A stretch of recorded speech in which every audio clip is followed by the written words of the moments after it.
without further ado, Barrie, you're up. So thank you. Just to give everybody a quick introduction. So I started in advertising and marketing in 1992. Worked for some of the larger agencies, Saatchi & Saatchi, BBDO, Communique. I ran half of Microsoft Canada in the 90s at one point. And the reason why I'm telling this, I'm going to be talking about disruption. And my entire career has been disrupted. Because when I first started in advertising, there wasn't the internet. There was no such thing as Amazon. You sure as hell didn't have bots and AI and all of the stuff that's come to completely change our lives. You didn't have any of these cell phone things. You had none of that. I remember when I got my first email address. And over the period of my career, what ended up happening is a whole world change. All of a sudden, traditional advertising was, oh, what's that? Why are you still doing that? Everything was digital. Then it was social media. Then it was SaaS-based products. And all of a sudden, everything completely turned on its head. Some people did really well. Some people kept up with it. Some people created companies with it. Some people were able to create incredible careers with it. And other people found themselves on the outside. I've got so many people that I started out with in the very early days that right now should be at the peak, late 40s. When I started in advertising, you're at the peak in advertising. You were making great money. You were working on the best projects. You had, if you were good, the entire world in front of you. What ended up happening, half of those people that are incredibly talented, they can't find a job. They didn't stick around in terms of understanding what was happening with all of these changes, and it dramatically impacted them. So what happened for me was in the late 90s, I ended up going to a .com company, helped that company IPO, and that was my first foray into really disruptive technology, being the beginning of the internet. We didn't have UI experts, we just did what we needed to do. There were no such thing as half of what you have right now in terms of data engineers, software engineers. It was, what do we need to do? Get a piece of paper, let's figure out how the hell you do it, and it was the wild, wild west, and you just figured it out. And if you didn't figure it out, then you hope somebody else would figure it out with you. And you made mistakes along the way.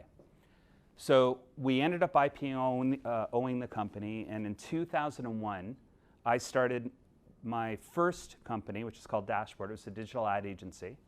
And the whole premise was, I recognized in the marketplace you had traditional agencies that didn't know what the hell digital was, and then you had digital agencies that tended to be focused on technology.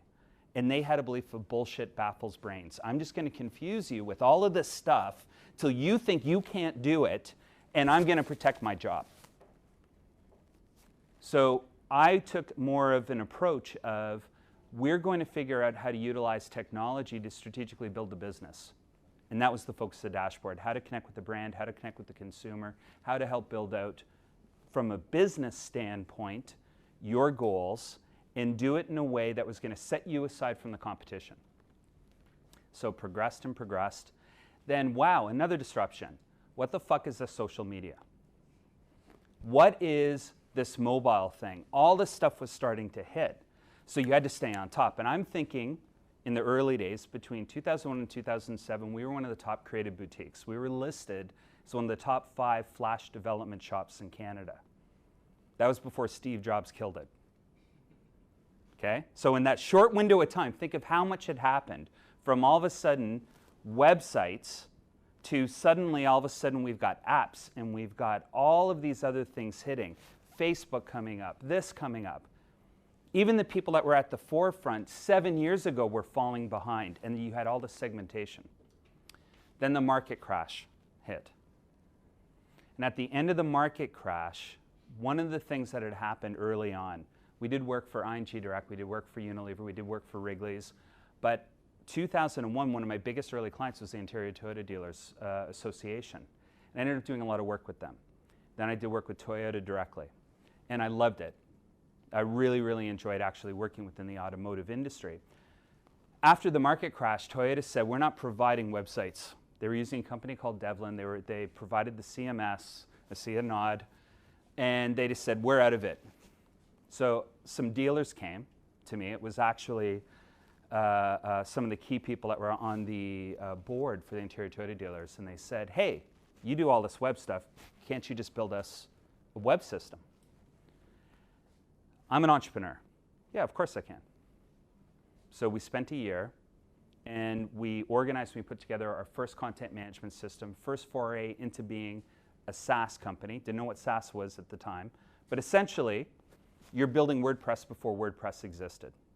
So again, another major disruption. Started out in traditional advertising, got into digital advertising, then got into SaaS-based software development.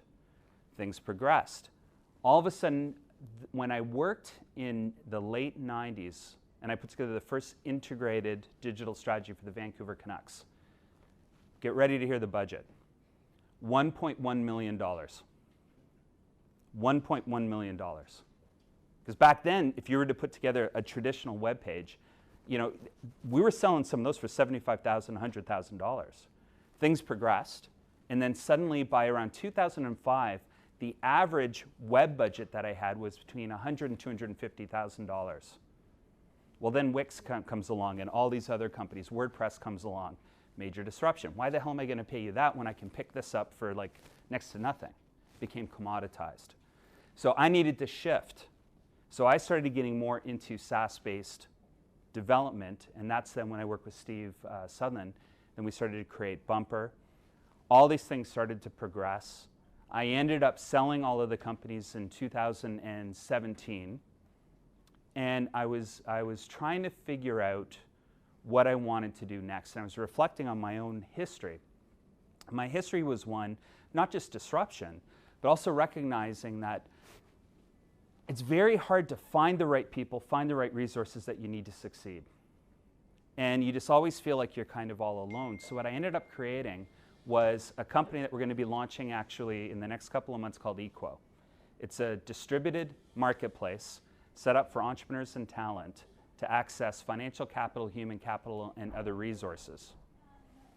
The point, though, of telling you that story is I've faced in the last, well, since 1992, so 20 some odd years of my professional life with disruption after disruption after disruption. And that's what you guys are also facing. That's what I really want to spend a bit of time talking about. Okay, we're going to do it this way. Is that going? Is it turned on? This is a disruption. What's going on?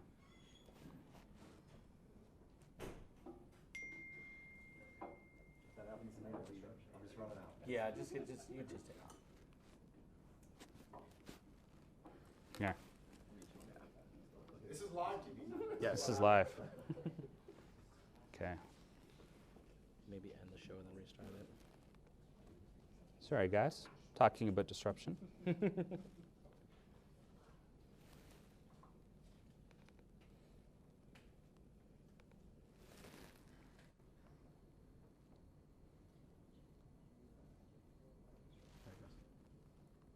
Okay.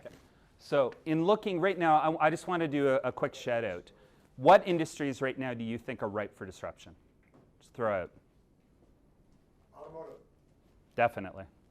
Any others? Insurance. Real estate.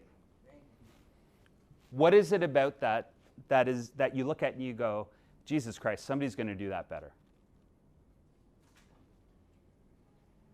Come on. Technology. Customer service. Yeah. Sitting down, and when you take a look at what's happened, there are a lot of industries, and so you know all of this. I'm going to go over some stuff hopefully you don't know, but Apple completely disrupted the music industry. iPod, iTunes, all of those. Came in, they fought it left, right, and center.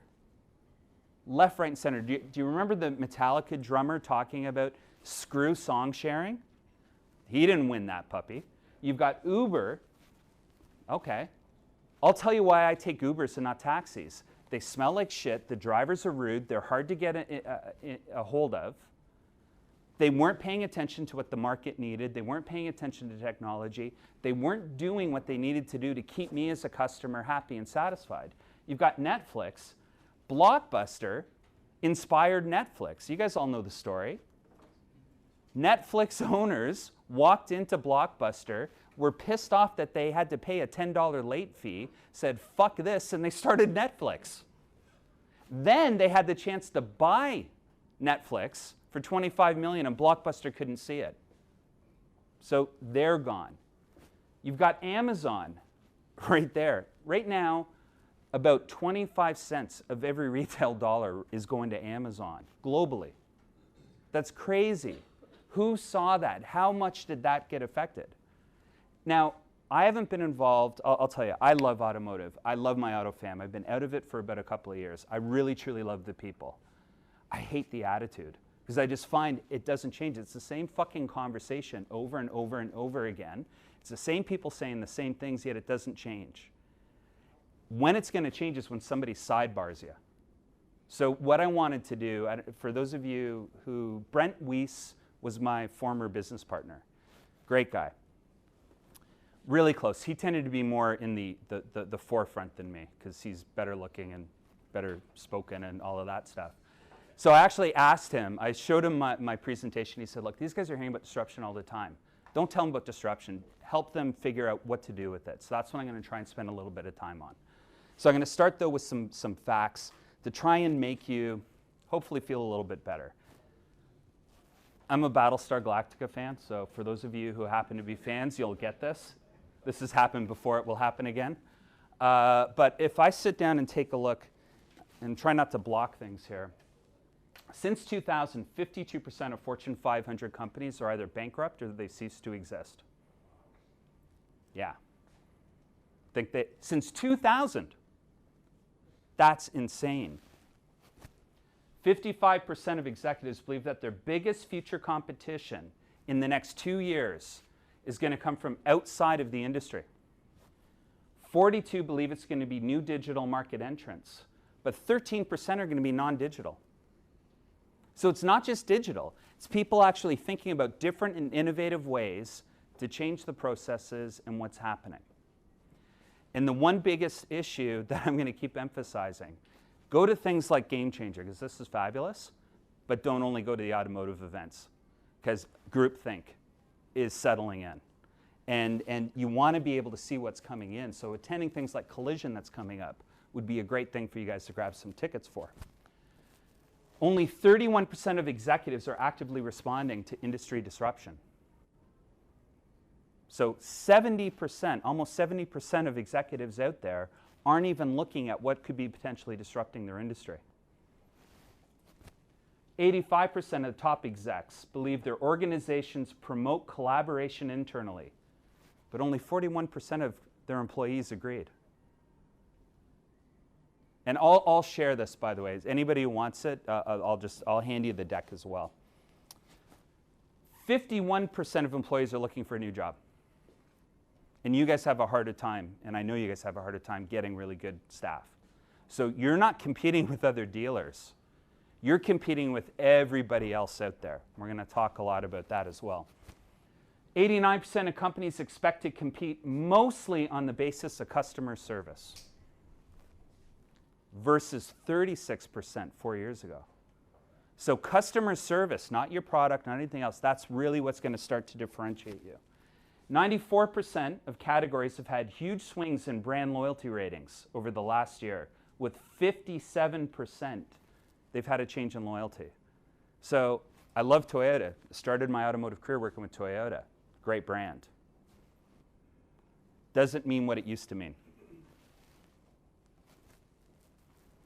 How safe do you feel right now that your brand loyalty is going to keep getting you by? I can't tell you how many times I saw a Hyundai on the road in the early days when Genesis came out, and I thought that was a luxury car because the design was just so awesome.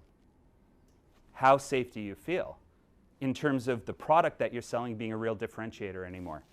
And if you really feel that your product's that much of a differentiator, you're kidding yourself. So how special is your dealership? So there's certain parameters of difference. So How many people will agree to this statement in your dealership? You guys are community-driven or focused? Raise your hands. How many of you, the customer comes first? How many of you are family-owned?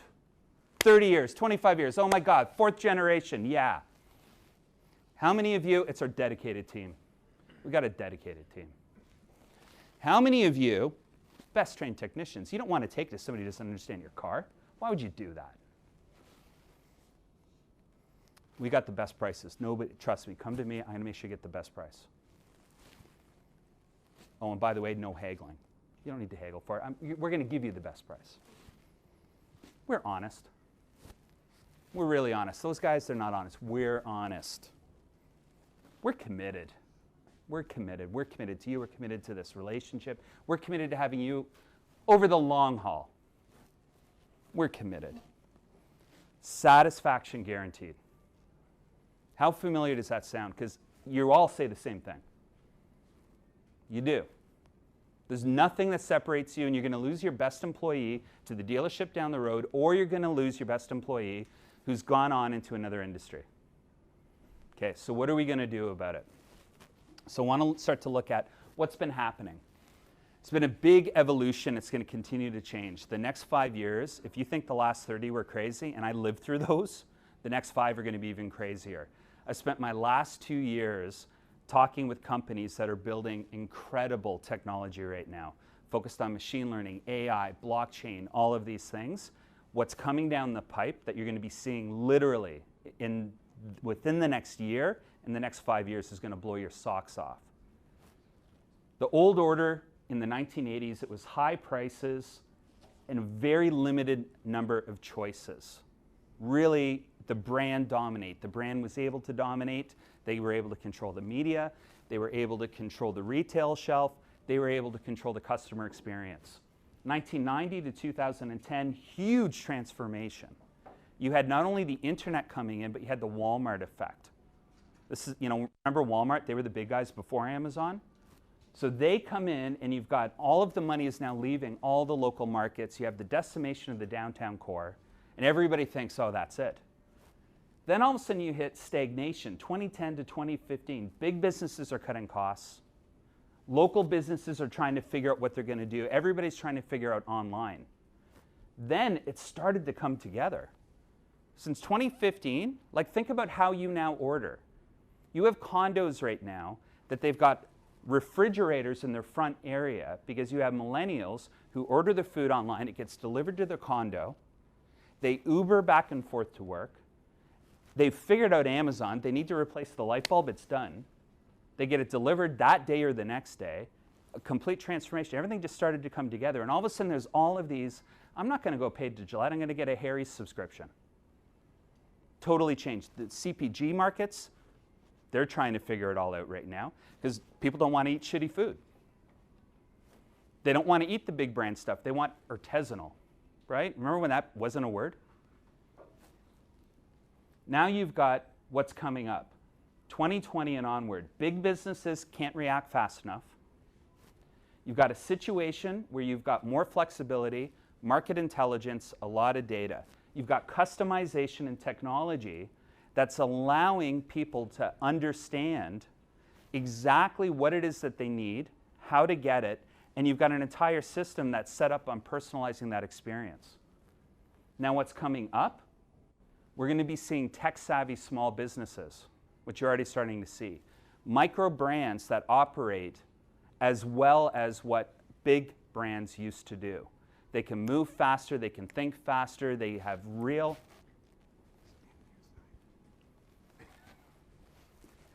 I'm going to stand on this side now. So you've got small companies that are actually able to create big brands. And that's causing a lot of disruption. It's creating a lot of opportunities because there's a lot of merger, a lot of acquisition, a lot of those things happening. So how do we get prepared for all of the change? So the first part is there's all sorts of trends and there's a lot of signals of change that you need to start to be aware of. So looking at what's happening in social changes, what's happening in technological, economic, environmental, political, value changes. So my wife is now working at a not-for-profit, and it's so interesting as you think of value changes. She was in a presentation, and when she said what they went through, I was like, oh, okay, I kind of get it. There's a part of me that doesn't get it. There's a part of me that definitely supports it, and there's a part of me that just goes, oh. And when they did the introductions, it was, hi, I'm Jennifer, and I refer to myself by her. It's a value change. It's a significant value change. You're seeing it in advertising. If you take TTC, you're seeing on the ads trans models. You're seeing all sorts of things that are all happening. Significant value changes that you're either with or you're against, and things are really going to impact your business depending on what side you fall over in the next 10 years, right? So how do we prepare for all of these changes? So I'm going to start off first and foremost with purpose. You need to have an organization transform based on an aligned and a very bold vision, and it needs to have purpose and a strategy attached to it. Why is that? Well, it starts really with the question of why. What is your purpose? Why are you guys doing what you're doing? And look, I've worked with dealers. I've worked with all the departments since 2001. So whatever goes through your head, trust me, I know what's going through your head in terms of, yeah, fuck, really? Come on, that's never going to happen. Okay. If you don't have a purpose, or if you don't know what your purpose is, ask your staff. And if it ends up that you're selling cars and ROs, you are so ready for disruption because your product looks the same, your service expectations are relatively the same, you're saying the same things. So customers need to have a reason to believe in you and in going to you. And not just customers, employees. Why do they want to come to you? What is motivating them to be able to say, this is a company that I want to work for, this is a company I want to work with? What are your values? And are they real? Are they meaningful for your staff and your customers? Your staff, they're your internal customer. So do they resonate with anything? Do they mean anything? Saying that you're honest or you're this or that, how are you living those values? How are you living those principles? And how you're going to know if you have them or what they are, ask your staff and ask your customers. Because going back to that whole notion of 81% of executives feel like they really have created a collaborative environment, 41% of staff said, yeah, no. Or, you know, you've got that big gap there. You've got to actually have something that's real and that's meaningful within your organization. What's your culture? Because that's really what's going to afford into it. You're competing against people that have not just ping pong tables, but they're bringing in people that will do back massages. They're bringing in all of these things. And I know you're getting hit with tight profit centers, but it doesn't matter. It doesn't matter because if you want to start attracting the best people, I'm not saying that you need to bring all of that stuff in. What I am saying is you've got to concentrate on your culture and recognize that if you're trying to bring in the Gen Z, the millennials, or any of the really, really talented people, what's going to really attract them is going to be your culture. It's going to be what it is that you're offering beyond a pay package. If all you're offering is a pay package, you've got mercenaries working for you. So do potential employees see your culture as an attractive place to work? Does your team buy in, and do they believe that you believe in those values? There was an incredible dealership that they started to switch over and they said, you know what, I'm not going to worry about the bottom line. I'm going to start to concentrate on just giving back to the community, but in a real meaningful way. And he allowed a certain amount of hours every month where all the staff got paid. Didn't matter where they volunteered their time, but they had to volunteer their time. That started to create an incredible culture within the dealership. People really like working because they actually believed that the dealer principal believed in community service. All the stories spread within the community in terms of all the activities, and they promoted those activities. And literally, he said to me, the 1 year that I stopped concentrating on the P&L was the most profitable year we had. That's a purpose, those are values, that's actually living something that the employees can live to. And that is a real dealer example. That happened. And it really worked for him because he really believed in what he was trying to do. So in going through all of that, you then need to sit down and repeat and make sure it's consistent. It needs to become part. So what I'm talking about is not going to be a quick bullet solution. This is something that's going to happen over years. I've had to change my career countless times, from starting out and just doing traditional advertising to what I do today. It's been a complete evolution. So what you need to focus on is strategic alignment, transformation, understanding, training, and commitment. So I'm going to go through all of these. So taking a look at strategic alignment starts with your recruitment and your selection.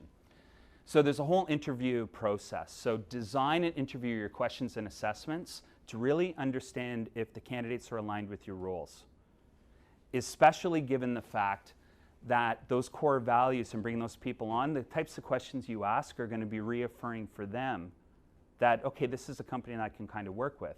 If I go back to that one individual, and he was asking, what do you do currently in the community? What are your volunteer efforts? Here's what we do here.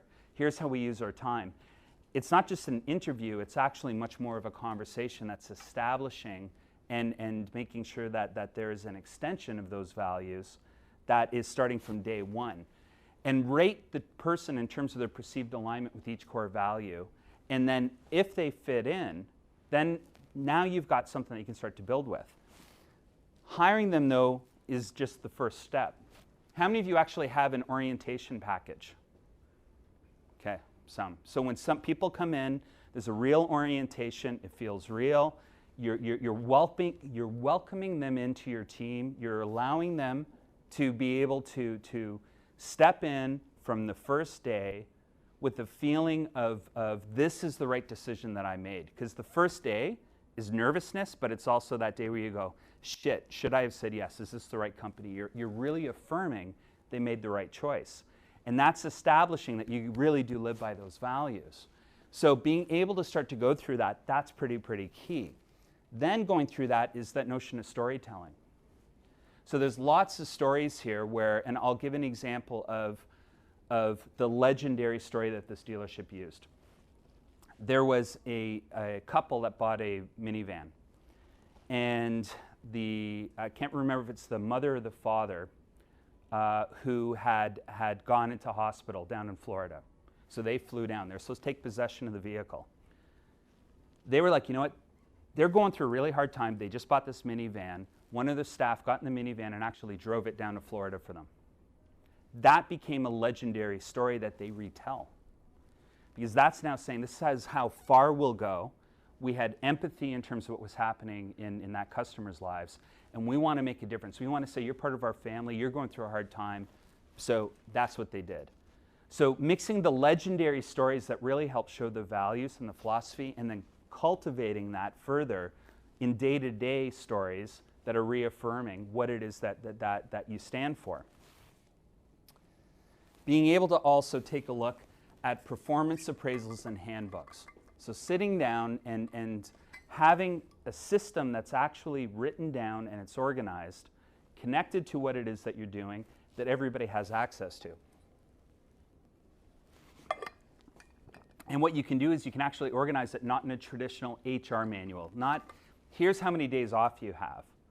Here's what we stand for, and here's examples. Here is part of your time off is you get X amount of hours because we believe in community commitment. So those are the sorts of things that you can start to set up in a creative way. Don't do the necessarily structured, traditional way of taking a look at things. Recognition and reward. Organize and reward all around all of these. One of the things that I've seen happen in a lot of dealerships, I think you'll all be able to react to this. When things go bad, it's somebody's fault, and we're going to make sure that they know it, and we're going to make sure that the team knows it. That doesn't happen when somebody does something well, or it's not celebrated enough. Spending more time focused on pushing the organization where you want it to go versus punishing the organization from where it was is going to be really critical. And don't be afraid to fire. I think one of the biggest issues that I've seen in almost every organization, so this isn't just automotive, so-and-so is a really good performer, so-and-so is a really good seller. Yeah, you know what? They're also assholes, and they're damaging your culture, they're damaging your business, they're making people that are really good people quit, and they're throwing the whole organization off. Try to train, try to reward, but don't be afraid to fire and let go. because you're trying to future-proof for the future. And at the end of the day, when those things start hitting you out of the left and the right and from behind you, the individuals that tend to be the people that you should have fired a couple of years ago are the people that are going to sink you as soon as things go really, really badly. So how can you figure out who they are? Are they problem solvers or are they problem finders? It's really easy. Okay.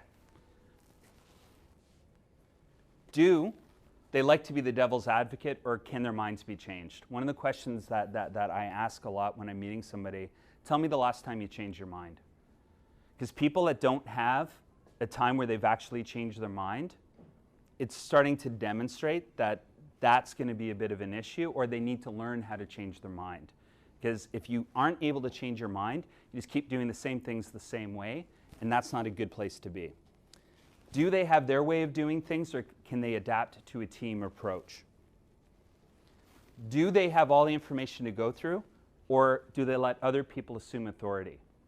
In other words, are they the gatekeepers who are stifling, or are they willing to actually let the team succeed?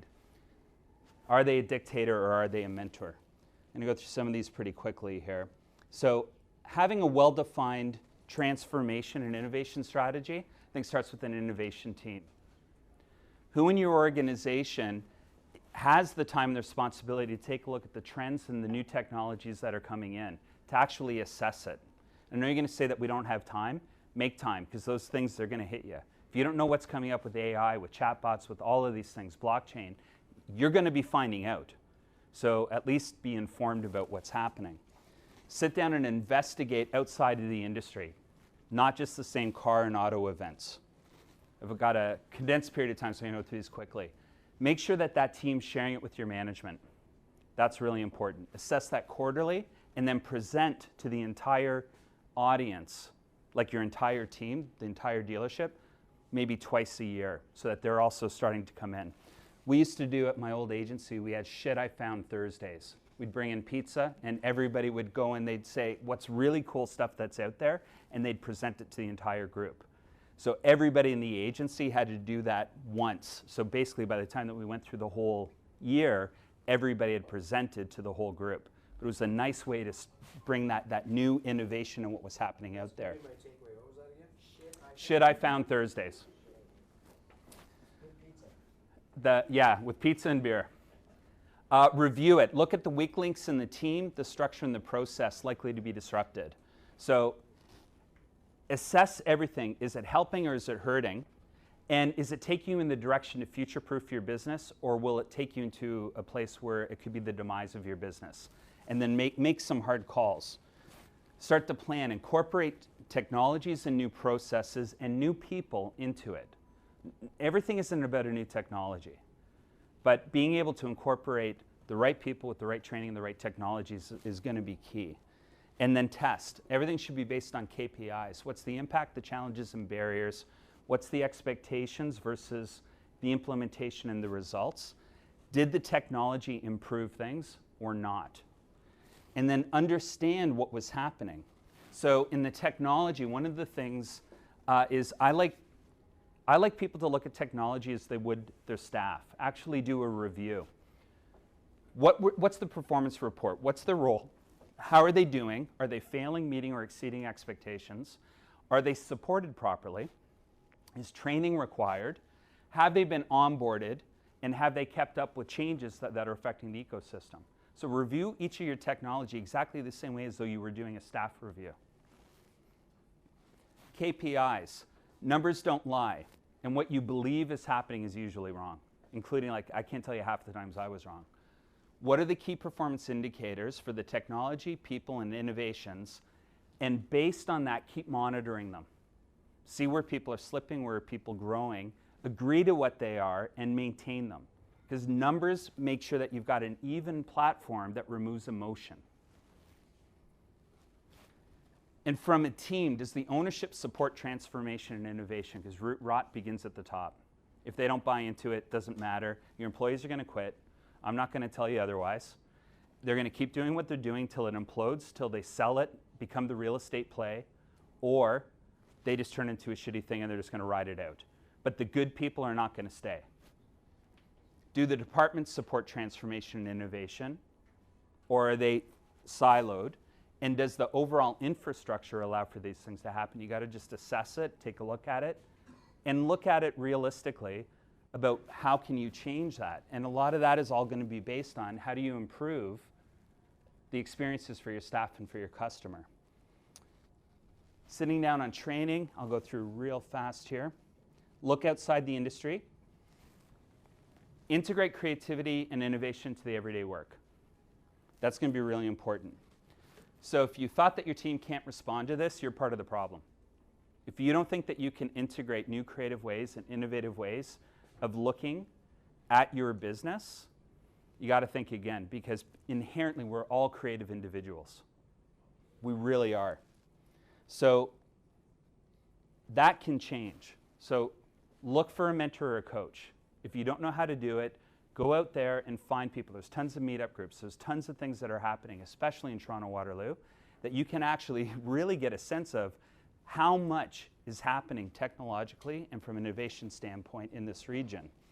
Develop a very accommodating leadership style. In other words, listen to all of your people.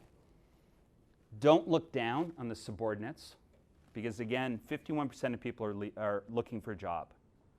The last thing that they're going to look for is to take shit day in and day out. So I'm going to jump through a few more of these. Give your workers a real sense of freedom. Invest in the culture. Provide the team and yourself with the resources that you need. Allow employees to fail. And I know it's a tough one, but learn from it collectively together. Acknowledge the contributions when they make them. Understand how to assess risk and how to develop innovative ideas. So there's going to be a lot of stuff there. Happy to talk with some people on how to go about doing some of these. And remove the barriers to cooperation within your teams. That's one of the key points. The starting point is the owners and managers don't believe in it, and then you've got the departments that aren't willing to do it. Those are two of the key barriers that are really causing a lot of issues. Remove those and you'd be in a much better spot. I do have some more stuff, but out of time, I believe. So, couple more minutes. So, hold on. You're worth it. All right, thank you. So, commit. So this is actually the last. So we're good. So, being able to, you're going to master it. What? Have a commitment to change and make a real commitment to it. And it's going to be important because if you're not committed to it and this is a one-off, it's not going to work for you. So status quo won't do. And you got to look, if you've been doing things the same way for the last 10 years, that's your starting point. Sometimes you're doing it for the past 10 years because it really works. Your customers like it and your employees like it. Keep doing that. A lot of instances, one or both of those, it's not really working in your favor. So those are going to be the first places that you want to take a look at and start to change those processes. So the whole notion of the F&I office, and I'm not going to go into it because it's a minefield, but there's one of your starting points. Because show me a customer that appreciates that. Recognize that you got the power to change proactively or reactively, but it's coming. And trust me, it's coming. I couldn't stress, go to Collision this upcoming week. It's the largest technology conference in the world, and it's going to be in Toronto, May 20th.